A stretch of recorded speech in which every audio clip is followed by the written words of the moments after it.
Welcome to Table for Four, a podcast all about food. And there's always an extra seat at our table. Today, 4 graduate students will discuss the hidden labor and histories behind their favorite foods.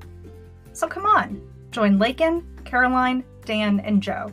Sit down, grab your favorite snacks, and join our dinner conversation. Today, we'll be talking about beer, miso soup, ceviche, and lots of baked treats. We hope you're hungry for new knowledge because it's time to dig in.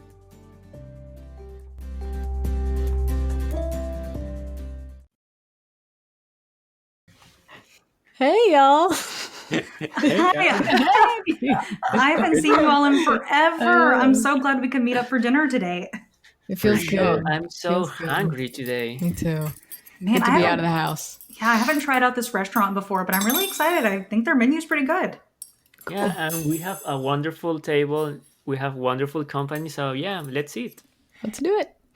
Hey, if you wouldn't mind, would you pass me the beer menu? I'm a bit of a beer guy. Well, here you go. But speaking of beer guy, did you actually know that beer has a pretty interesting role in women's history? Come on, take a seat beside me. Open up a can of your favorite beer. But before you open that beer, let me ask you a quick question. What do witches have to do with your favorite drink? Well, everything.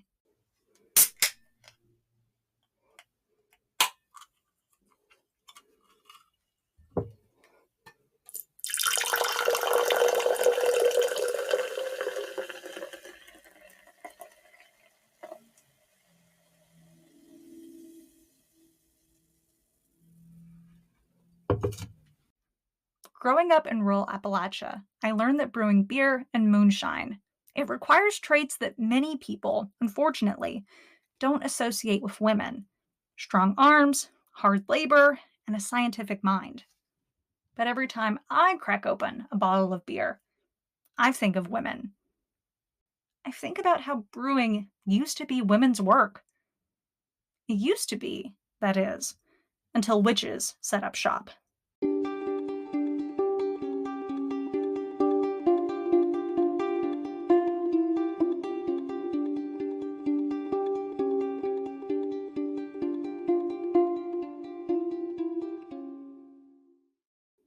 Humans have been drinking beer for almost 7,000 years. From the Egyptians to the Vikings, women have been the most popular, the best brewmakers across the world through most of human history. In fact, it was a woman, a nun, St. Hildegard of Bingen, who made history for being the very first person to publicly encourage other beer makers to use hops in their ale. Cheers to you, St. Hildegard. Archaeologists and anthropologists, they don't know exactly why women held the beer monopoly for all this time. It could be, however, that gender roles and hunter-gatherer societies encouraged some women to help plant and preserve crops. Fermentation is a popular way to preserve crops, thus giving birth to beer.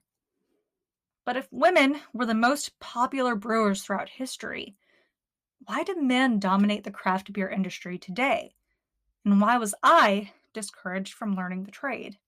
The answer involves a complicated smear campaign. That smear campaign includes, you guessed it, witches. If you traveled back in time to the Middle Ages and went to a 1500s European market, you would probably see an oddly familiar sight. A woman, she'd be wearing a tall, pointy hat, much like those that we see in Halloween shops. The woman would probably be standing in front of a big cauldron, but this woman, even with her pointy hat, she's not a witch. She's a beer brewer. She and other alewives, as brewers are called, wear the tall, pointy hats so their customers can see them in a bustling market. These women transport their beer in big cauldrons.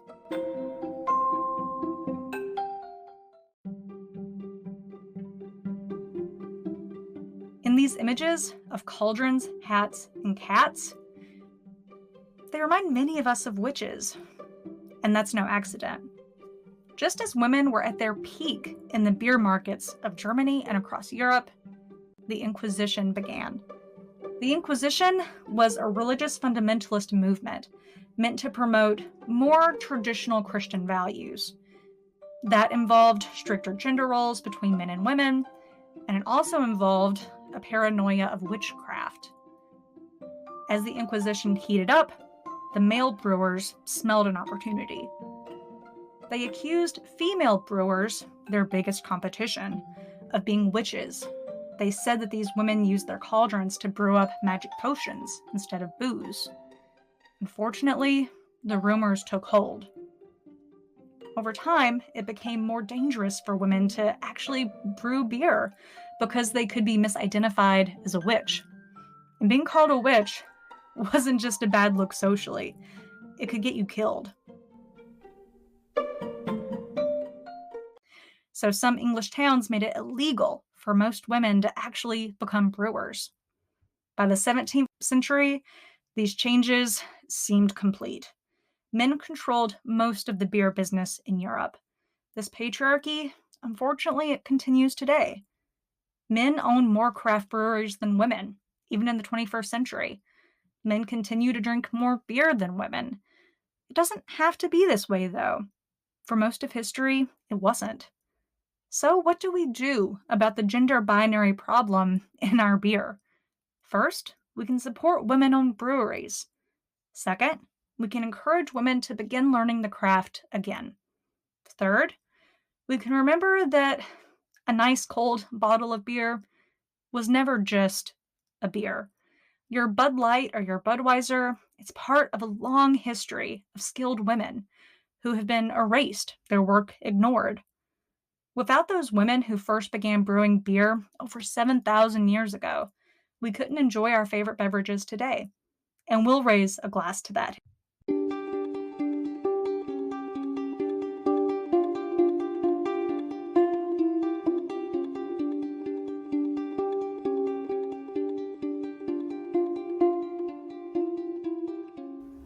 Nice. You know, So- that beer was a great start. I don't know if I want an appetizer or not. Oh yeah, that'd be good. Like it's pretty cold today. I'm thinking about getting some miso soup. That's a good choice.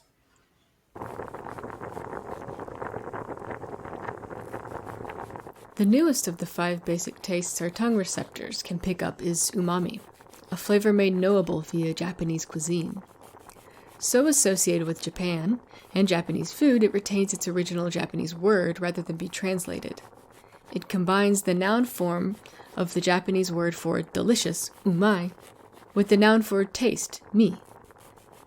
The best translation we have in English is that it is some kind of pleasant savoriness, a meatiness, a brothiness, with a mild but delightful aftertaste that leaves your mouth feeling warm or even fuzzy. However, the wild fact is that this now world-renowned flavor, so distinct in Japanese cuisine it retains its Japanese name, was in fact only introduced in Japan thanks to the Ainu.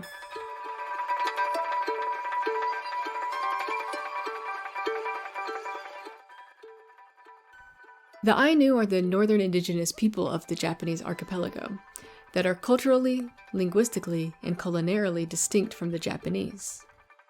Historically, the Japanese relied on rice agriculture. The Ainu, in the snowy and forested north, relied on hunting, fishing, and foraging. Neither used animal fats in cooking. The Ainu found a different way to flavor their food, however.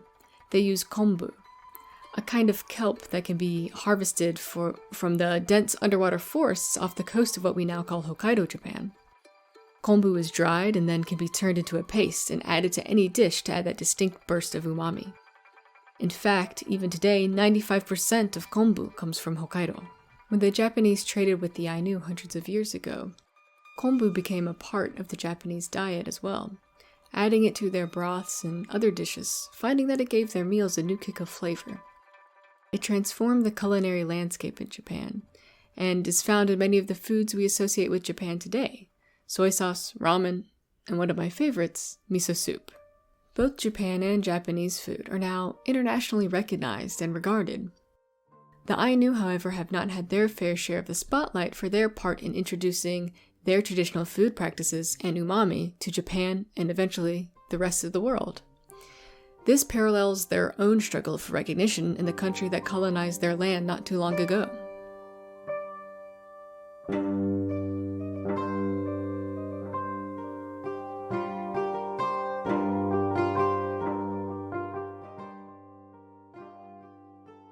There is much mythology about the cultural uniqueness of Japan, a country known for conformity and homogeneity rather than ethnic or cultural plurality. Such a nationalist mythos is often covering up something more painful and dark, something hard to speak about in straightforward terms. The Ainu's influence on Japanese culture and cuisine has been erased by design. The long echo of harsh assimilation policies enacted in the Meiji era when Japan officially annexed what was until 1868 Ainu territory into the burgeoning Japanese nation-state. Ainu language and practices were outlawed, and the Ainu were forced to take on Japanese names and identities. Like other indigenous peoples around the globe, the push to homogenize them into the dominant culture led to the belief, and perhaps the hope by the settlers, that they were no more, or that they would soon be no more. The Ainu no longer exist was a common belief in the 1900s, and today some more conservative politicians may argue the same. Communities are much more resilient than that, though. While being Ainu was technically outlawed until 1997, and there was fear of retribution for identifying openly as Ainu for many decades, many still practiced in secret and kept a hold of cultural knowledge. In the 1970s, influenced by the demands and actions that the Ainu witnessed from the American Indian movement in North America, the Ainu found a new political language. They began asserting themselves as indigenous people, demanding rights and fighting against the assimilation practices and policies that had been in place for so long. In 2019, they finally received official recognition from the Japanese government as indigenous people. Knowledge about their culture is spreading within and outside of Japan. The homogeneity of Japan is coming more into question, complicating the narrative of how the country came to be and what the country is. The Ainu themselves are working hard to revive and protect their language and cultural practices, including culinary ones. Indigenous at last, and perhaps sometime, kombu and umami will also be seen as indigenous. Another culinary wonder like tomatoes, corn, and squash, cultivated by indigenous peoples for generations before being spread to other parts of the world. My miso soup suddenly tastes very different now.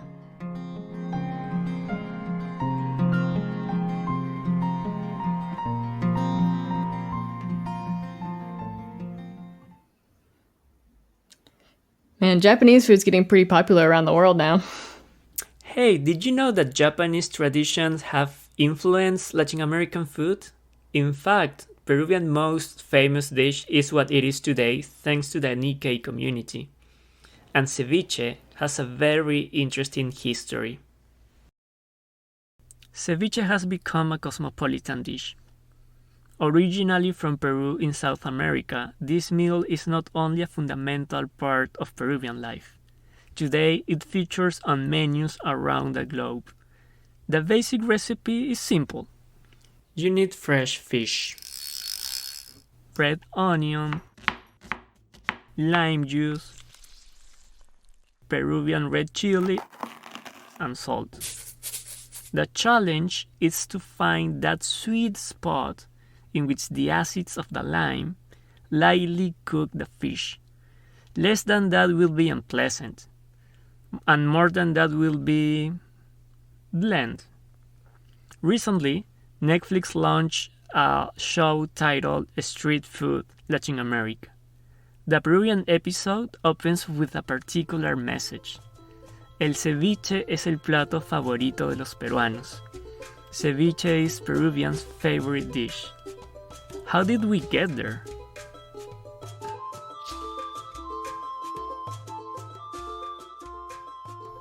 In the 70s, the Peruvian fishing industry led the global market. Back then, Peruvian fishing was ahead of rich countries like the US or Russia. However, most marine resources were used to produce food for farming animals. Sadly, it wasn't the first time that the Peruvian economy worked for big international companies instead of feeding local people. Artisanal fishing was not enough to make seafood a common ingredient in Peruvian kitchens. During decades, fish was food for the poor. According to the oral history that was transmitted to me by my mother, fish was what you would buy when you could not afford chicken or steak. Now that ceviche has become something like a Trojan horse for Peruvian food, fish is no longer cheap. Going forward to the early 2000s, Peruvian cuisine started to live a dream. During those years, Peruvian restaurants caught the attention of international experts for the first time. Peruvian chefs and their dishes and drinks began to be granted various culinary awards. 20 years later, it's common to find 2, 3, 4, 5 Peruvian restaurants in top global rankings. It is essential to recognize, however, that the Peruvian gastronomic boom was led mostly by upper-class, professionally trained, white male chefs. The individual stories of these famous chefs hide a collective history. Before the 2000s, Peruvian food was already being celebrated. Peruvian cuisine reached new locations throughout the maps thanks to the memory of the impoverished middle class that left the country in the late 80s and the early 90s. Before Peruvian food became trendy, it was a survival strategy. The Peruvian communities that were being discriminated against, and still are, in countries such as the US, Spain, and Chile, were the first ambassadors of culinary secrets. A few weeks ago, Peruvian farmers from the southern region of Ica went on strike. The workers of one of the most profitable industries in the country decided to risk their lives during a pandemic to demand better labor conditions.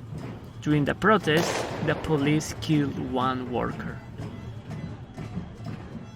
Agricultural exporters have been making tons of money since... Can you guess since when? Yes, since the 2000s. At the beginning of the century, a controversial law created an exceptional work regime for farm workers, allowing the industry to pay them less than the minimum wage. Additionally, Peruvian agro-industry benefits from huge tax incentives.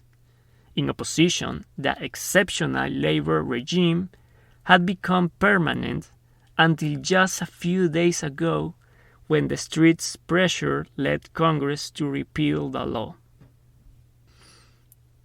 As a Peruvian grad student living in the US, going to the grocery store can be a bittersweet experience. Being able to recreate my flavors, my food textures, my family recipes, my history is a nostalgic act of self-care. But at the same time, I know how much others are paying so I can have Peruvian food in the comfort of my kitchen in Nashville, Tennessee. Oh my gosh, ceviche is so spicy. I think I need something sweet now. You know, I was a baker once. Finishing undergrad, I found myself with a 2-day-a-week internship at a New York publishing company that paid me what amounted to about half my share of the rent each month. Determined to make it, I took up as many side hustles of varying legality as I could manage. Pursuing my dream job meant working 3 days a week in a historic Greenwich Village bakery. On the days I baked, I left my apartment or whatever bar I was haunting at 3 a.m. to arrive at this quaint Italian bakery by 4. For the next 3 or 4 hours, I labored over an industrial stand mixer likely designed to mix concrete, burnt my forearms on baking sheets, and rubbed elbows with my majority Spanish-speaking coworkers in an unfinished basement that doubtlessly would have caused the health inspector to travel pretty far down the alphabet had he looked closely. When my share of the day's baking was done, I'd change my clothes and emerge into the storefront where I would see the daylight for the first time and finish my shift by ham-fistedly packing the baked goods I'd made into little boxes for the excited customers. In the flow of tourists and regulars who ate my cannoli and sfogliatelle and other pastries my lazy American mouth couldn't pronounce properly, I remember Alan Rickman, Severus Snape himself, being particularly stoked to get his hands on some tricolor cookies. I'm not actually good with my hands. Baking with heavy machinery was much easier for me than neatly packing delicate desserts. More than one customer sneered as they saw me mangle a tart or truffle while trying to fit it into its cardboard home, their nostalgia crumbling before them, their Instagram fantasies smeared. My experiences with the customers were emotionally fraught. It filled me with pride when they would look at something I baked with longing and admiration, even if they didn't know I made it. In fact, I was encouraged not to tell them I made it. Something about their favorite authentic Italian desserts tasting just as they had for the 30 years they'd been visiting the bakery was worth preserving, according to my boss. The illusion would likely fall apart if the customers knew that a hungover Brooklyn hipster and a group of undocumented Mexican bakers, rather than a bona fide industrious Italian immigrant, made their cakes. When my shift ended, I was thrust back into the hyper-capitalized Manhattan streets, totally disjointed, exhausted, and ready for a noontime drink. I kept this sordid side of myself from my literary colleagues. As far as they knew, money wasn't a problem for me, and my internship stipend was a generous token of their commitment to fair wages. I used to argue about the need to have a job with my partner at the time. She'd say I should just focus on what I was good at and not try to worry so much about making ends meet. Maybe she was right. I wince every time I see a baking sheet, and she has a lucrative career in cookbook publishing. But it seems relevant at a time when New York restaurants are shutting down and many of us are turning on our ovens for the first time in years to reflect on how we imagine our favorite foods and our relationship to them.